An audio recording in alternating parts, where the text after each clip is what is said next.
자, 여러분. 지금 이 순간 여러분의 귀에 들리는 이 소리가 무엇인지 아십니까? 울산 공장을 가득 메운 노동조합의 우렁찬 함성일까요?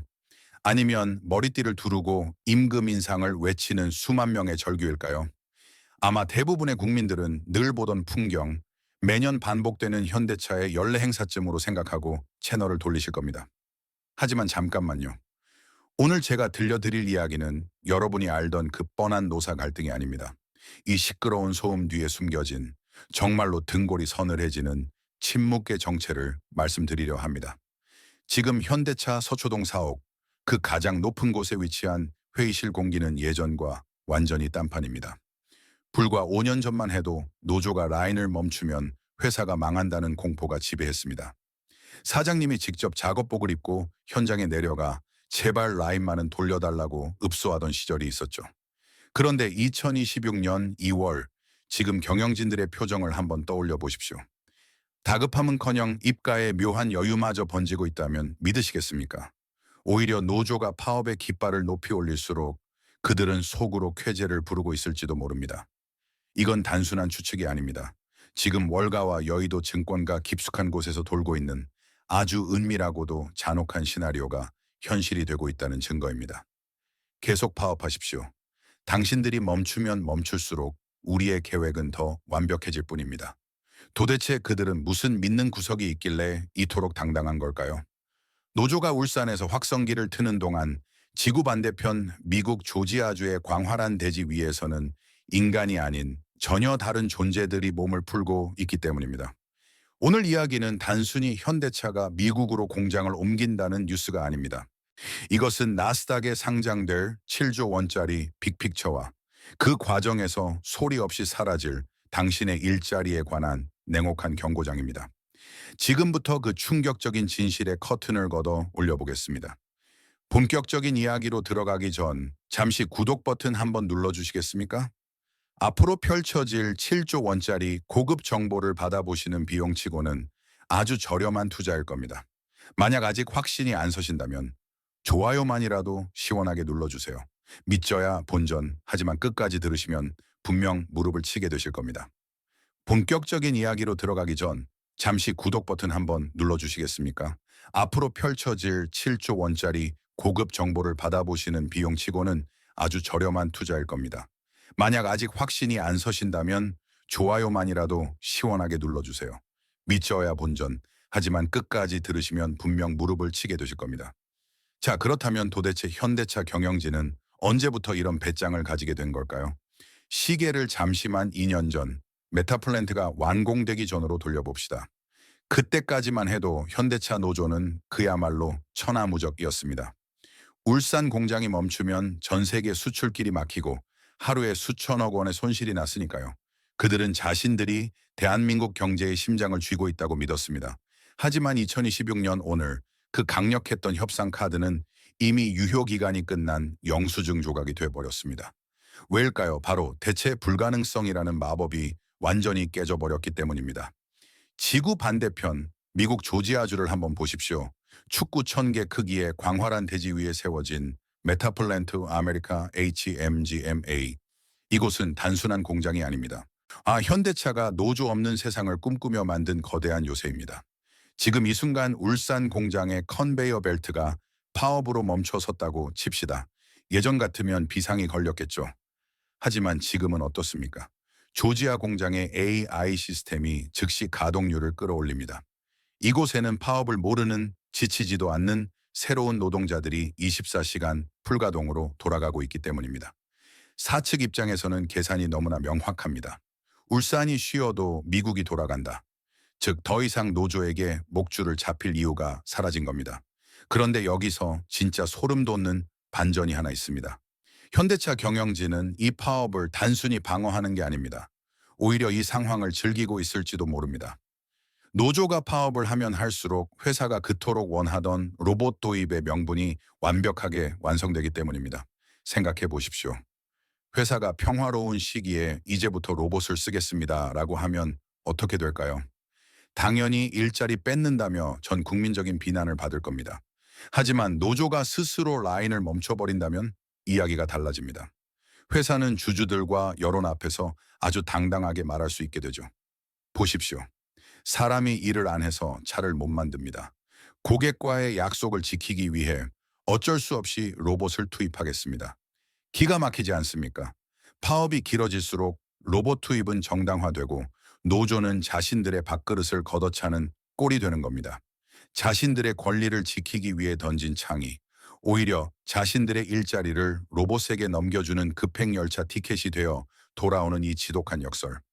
이것이 바로 정의선 회장이 수년 전부터 준비해온 큰 그림의 1단계였습니다. 하지만 놀라지 마십시오. 아니 이건 시작에 불과합니다. 그들이 진짜 믿는 구석은 공장이 아닙니다. 바로 나스닥 상장을 코앞에 둔 어떤 기업에 숨겨진 7조 원의 비밀이 남아있기 때문입니다. 현대차가 자동차 회사가 아니라 로봇 회사로 변신하려는 진짜 이유, 그 돈의 정체를 지금 바로 공개합니다. 자, 이제 이야기의 가장 깊은 곳, 정의선 회장의 머릿속에 들어있는 진짜 계산기를 두드려 볼 시간입니다. 많은 분들이 기억하실 겁니다. 2021년 현대차가 미국의 로봇 전문 기업 보스턴 다이내믹스를 인수했을 때 여론은 어땠나요? 자동차 회사가 왜 춤추고 덤블링하는 로봇계한테 1조 원이나 쓰냐? 돈 낭비다. 라는 비아냥이 쏟아졌습니다. 사실 그때까지만 해도 보스턴 다이내믹스는 구글도 포기하고 소프트뱅크도 손을 뗀 소위 말하는 돈 먹는 하마였습니다. 하지만 정 회장은 그 적자투성이 기업을 인수하며 자신의 사재, 즉 개인 돈 수천억 원을 털어 지분 20%를 개인 명의로 챙겼습니다. 도대체 왜 그랬을까요? 단순히 로봇이 좋아서? 천만의 말씀입니다. 그 20%의 지분, 그것이 바로 그룹 전체를 장악하기 위한 마스터키였기 때문입니다. 지금 월가에서는 보스턴 다이내믹스의 나스닥 상장이 초읽기에 들어갔다고 보고 있습니다. 2026년 현재 로봇 시장이 폭발하면서 이 회사의 기업 가치는 인수 당시와는 비교도 안 될 정도로 치솟았습니다. 업계에서 예상하는 기업 가치는 최소 30조 원에서 많게는 50조 원까지 거론됩니다. 자, 계산해 봅시다. 만약 기업 가치가 30조 원만 돼도 정의선 회장이 가진 20% 지분의 가치는 순식간에 6조 원이 넘게 됩니다. 수천억 원을 투자해서 조 단위의 현금을 만드는 기적 수십 배의 수익률입니다. 그렇다면 정 회장은 이 막대한 6조 원, 7조 원의 현금으로 무엇을 하려는 걸까요? 여기서 현대차 그룹의 가장 아픈 손가락, 지배구조 문제가 등장합니다. 현대차 그룹은 아직 해결하지 못한 숙제가 하나 있습니다. 바로 현대모비스, 현대차, 기아로 이어지는 순환출자 고리입니다. 이 복잡한 구조는 적은 지분으로 그룹 전체를 지배하게 해주지만 정부와 시장으로부터 끊임없이 투명하지 않다는 공격을 받는 아킬레스건입니다. 정 회장이 명실상부한 그룹의 황제로 등극하려면 이 고리를 끊고 핵심 계열사의 지분을 직접 사들여야 합니다. 문제는 돈입니다. 이 작업을 마무리하는 데 필요한 현금만 줄잡아 7조 원이 필요하다는 게 정설입니다. 아무리 재벌 회장이라도 생돈 7조 원을 마련하는 건 불가능에 가깝죠. 그런데 바로 저 나스닥에 상장될 로봇 회사가 그 불가능을 가능으로 바꿔주는 겁니다. 구조가 보이십니까? 공장에 로봇을 깔아서 인건비를 줄이고 이익을 냅니다. 그 실적으로 보스턴 다이내믹스의 가치를 띄웁니다. 나스닥에 상장시켜 수조 원의 현금을 확보합니다. 그 돈으로 그룹 지배권을 완성합니다. 결국 로봇을 도입한다는 말은 단순히 사람을 자르겠다는 뜻이 아닙니다. 노조의 간섭이 필요 없는 완벽한 제국을 건설하겠다는 선전포고인 셈입니다. 노조가 밖에서 임금 몇 푼을 올려달라고 투쟁가를 부르는 동안 회장은 이미 7조 원짜리 판을 짜고 있었던 겁니다. 싸움의 체급 자체가 다릅니다. 하지만 여러분, 진짜 공포는 여기서 끝이 아닙니다.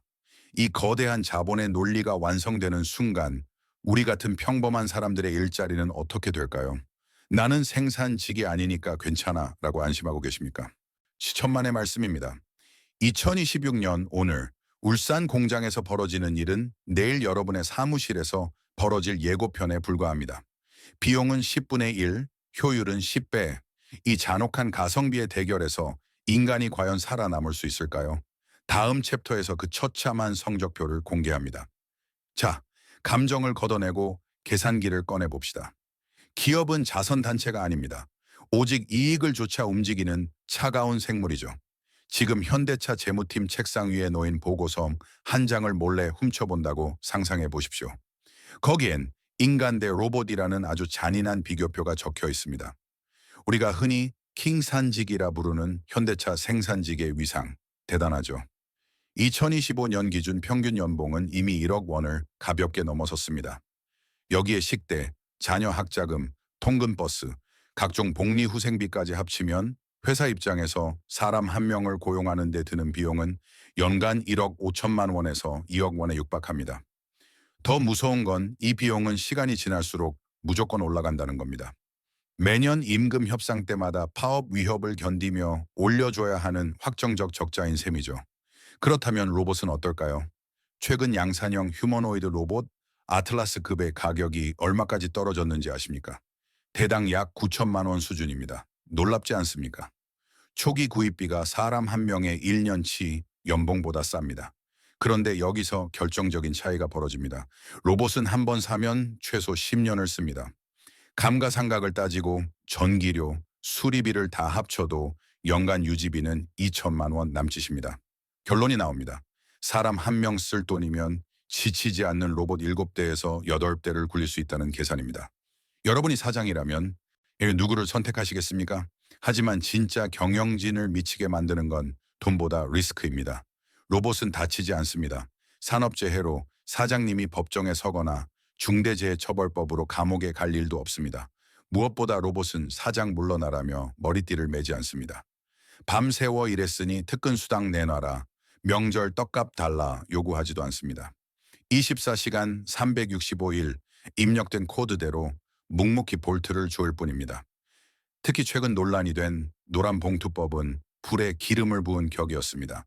파업에 대한 손해배상을 청구하기 어렵게 만든다는 이 법은 역설적으로 기업들에게 그럼 아예 사람을 안 쓰면 되잖아 라는 극단적인 결론을 내리게 만들었습니다. 법이 노동자를 보호하려 할수록 자본은 더 빨리 도망쳐 로봇이라는 방탄조끼를 입어버린 겁니다.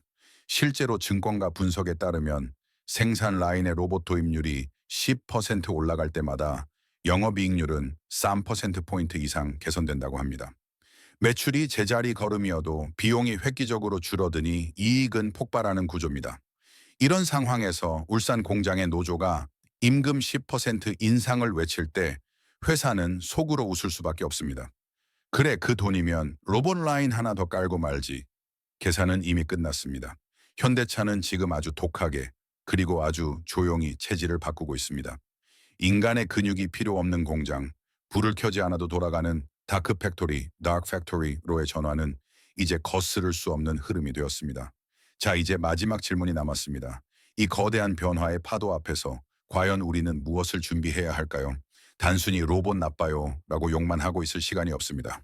그 다가올 2030년 현대차가 그리는 미래 지도에는 노동자를 위한 자리는 없습니다. 오직 관리자와 주주의 자리만 있을 뿐입니다.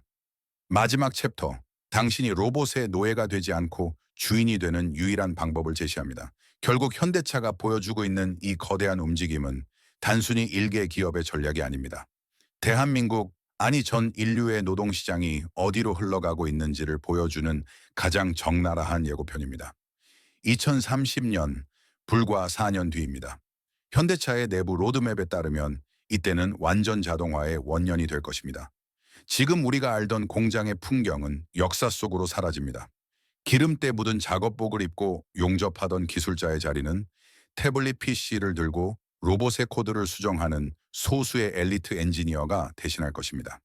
숙련공이라는 자부심, 잔인하지만 로봇 앞에서는 오류이자 비용일 뿐입니다. 이 거대한 파도 앞에서 우리는 두 가지 선택지 중 하나를 골라야 합니다. 첫 번째, 로봇과 경쟁하는 길입니다. 이 길을 선택한다면 당신은 24시간 쉬지 않는 기계와 속도 경쟁을 해야 합니다. 불평 없이 야근하는 로봇보다 더 성실해야 하고 단 한 번의 실수도 없는 알고리즘보다 더 정확해야 합니다. 솔직히 말씀드리겠습니다. 이 경주에서 인간이 이길 확률은 제로에 가깝습니다. 두 번째, 로봇의 주인이 되는 길입니다. 로봇을 설계하고 관리하며 무엇보다 로봇이 만들어낸 막대한 부가가치를 분배받는 위치에 서는 것입니다. 방법은 의외로 간단합니다.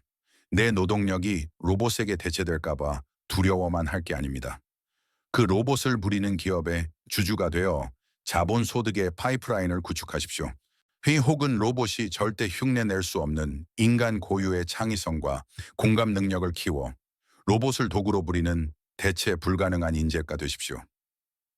2026년 2월 6일 오늘 울산 공장의 파업 현장은 우리에게 묻고 있습니다.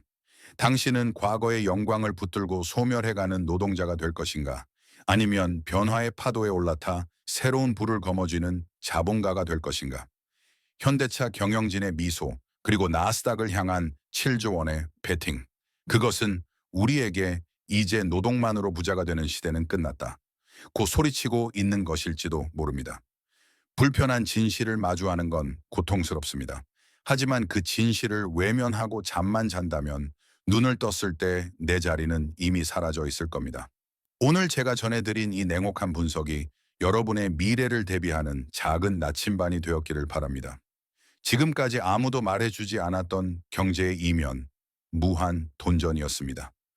오늘 이야기가 여러분의 뇌를 깨웠다면, 그리고 앞으로 이어질 자본의 거대한 이동을 놓치고 싶지 않다면 구독과 좋아요를 눌러주십시오.